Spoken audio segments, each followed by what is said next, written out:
আসসালামু আলাইকুম।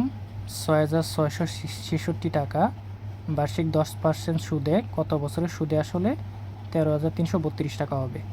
অপশন ক ৫ বছর, অপশন খ ১০ বছর, অপশন গ হচ্ছে ২ বছর এবং অপশন ঘ হচ্ছে ৯ বছর।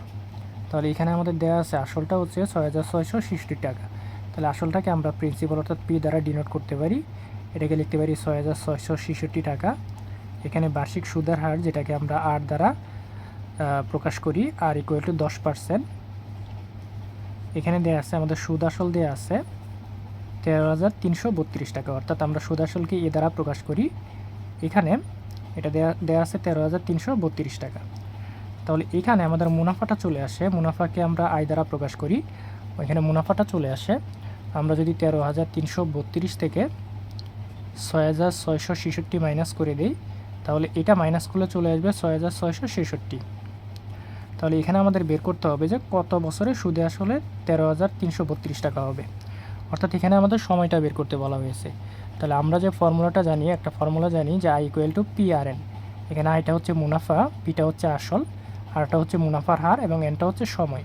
তাহলে এটা থেকে আমরা এভাবে লিখতে পারি, বা N equal to I divided by P R. তাহলে এখানে আয়ের ভ্যালুটা হচ্ছে ৬,৬৬৬ টাকা, ৬,৬৬৬ টাকা।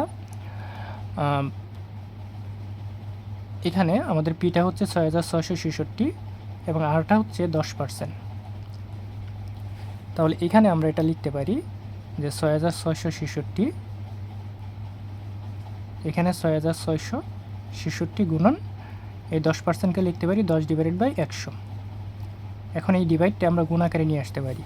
তাহলে গুণাকারে আনলে এটা এখানে চলে আসবে ৬,৬৬৬ গুণন, এটা নিচে মনে মনে ১ আছে, একটা উপর উঠে যাবে আর এটা নিচে চলে আসবে। তাহলে ১ ডিভাইড বাই ৬,৬৬৬। ঠিক একইভাবে আমাদের এখানে ইন্টু এটা চেঞ্জ হয়ে যাবে, এটা উপরে ১০০ চলে যাবে, নিচে ১০ চলে আসবে। তাহলে এটা দ্বারা এটাকে কাটা যায় এবং ১০ দ্বারা যদি ১০০কে কাটি তাহলে এখানে চলে আসে ১০, অর্থাৎ এন এর মান চলে আসে ১০। অর্থাৎ ১০ বছরে আমাদের এই ৬,৬৬৬ টাকা মূলত ১৩,৩৩২ টাকা হবে। তাহলে অপশন খটা হচ্ছে সঠিক উত্তর, ১০ বছর। ধন্যবাদ।